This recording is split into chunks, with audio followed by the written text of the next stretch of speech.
Kursanov says, do you think YouTube is oversaturated with Blender YouTube channels? I feel like there are hundreds, which is good for me as a viewer, but looks like none of them are making a living. Well, I'm making a living, technically. Although, like I've said in many videos, this year's been a bit harder, but no, quite a few of them do. But the thing is, not everyone has the time to invest into this, or, dare I say, the necessary skills or attitude. No one knows what the YouTube space is going to be like in a few years. So not only do you need to have the ambition to help people, but also to be willing to adapt with the times rather than doing one thing and trying to stick with it the whole time. There is a massive amount of anxiety for making the line of work sustainable in this community, and I know that maybe more than any other Blender YouTuber because I get a lot of them coming to me asking for advice, which is always funny and weird because I'm not the one in the Blender community who makes the most amount of money, but I think people recognize, and this is going to be a bit of a self-serving comment, but I might be one of the most balanced Blender YouTubers in the way that I do make a relative sustainable income and haven't needed to sacrifice too much to get there. We can still be very community centric, we can still do things in a fair way, and I can still spend a lot of time on other more playful parts of the work without having to sell the soul. But you do see a lot of people that kind of fall into the same traps where they let the anxiety get the better of them, and then even though they don't want to admit it, they start falling into the what's going to get me more views. Should I really feel shameful about that? How to make money with Blender for the 50th time? You know, that stuff. But that's fine, and I've done one of those videos anyway. I think everything should be in balance. My rule 1 policy, all things within reason. There are a few things that run around my head when I think about the work. So one of them is provide a predictable service. That's one thing that I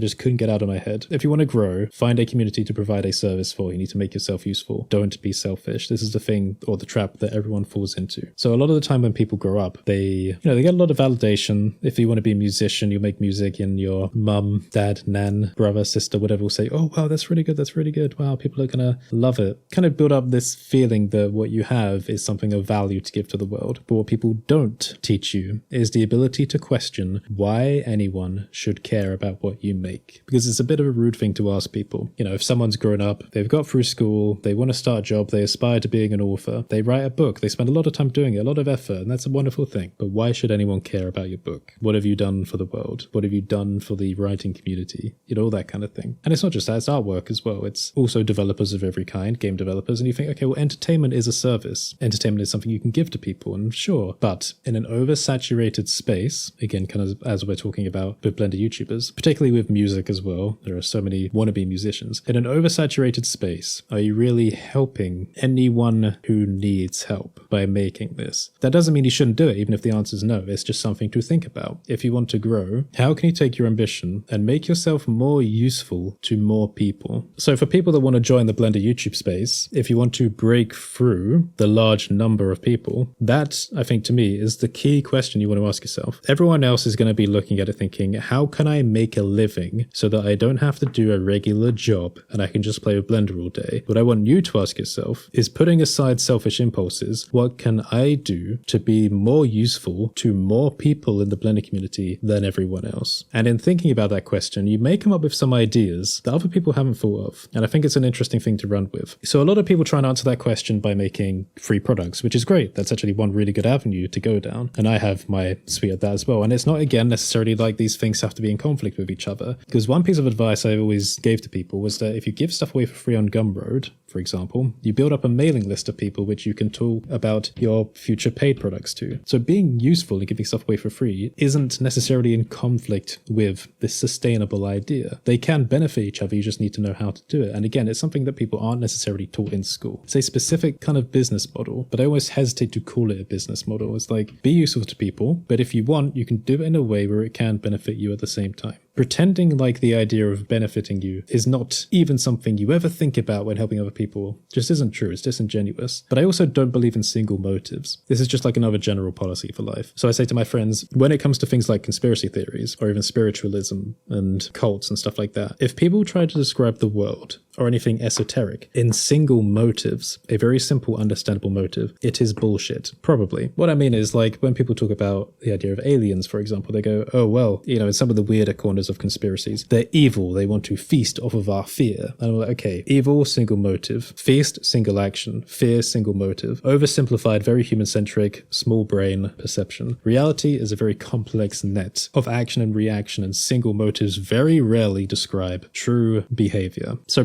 bringing that more philosophical take back to the question a bit, when it comes to looking at creatives like YouTubers, you think, okay, well, why does a YouTuber make this type of content? Is it because they're trying to make money? Is it because they're trying to get famous? Is it because they're trying to help people? Not necessarily just one of these. Someone's anxiety as a creator may lead them to be biased towards more of one than the other, and you can generally tell that because some of them are going to be massive business bros and maybe a little bit cringy. But all of these things can be an overlap because the creator is a human being, and the world tends not to run on its fundamental level on single motives. But again, rule one, all things within reason. So again, I wouldn't be too worried about the Blender YouTuber space being overpopulated. Again, even having many people does help to recommend other people's content because similar content gets recommended in the recommendation section on the YouTube page. But there may be like a point of diminishing returns with that. There may be an optimal size for people recommending each other, and maybe we've surpassed that, I don't know. Also, some people exist in the space only for a short amount of time, then leave, whether they get disheartened or whether they have another direction in life, because not everyone is aiming for the same thing. Also, everyone does have a different personality and presentation style, and some people gravitate towards that more than others. For example, I know a lot of people love my voice, find me a little bit charming, compared to other Blender YouTubers. So that's the thing, even if we all made exactly the same content, some people are going to like me or someone else more than the other, just based on these variables that we don't really have control over. So I wouldn't be too worried about competing, because it's not really a competitive space. It's just more like a city, and we all exist within it. Okay, I'll end this one here. If you want to find out more about my work, you can go to curtisholt.online. You can follow me on social media at Curtis James Holt and subscribe to my Patreon to help support my projects. If you made it this far, and if you're in a place where you can leave a comment, then let me know if you did make it this far. Have a fantastic day, and I will see you next time.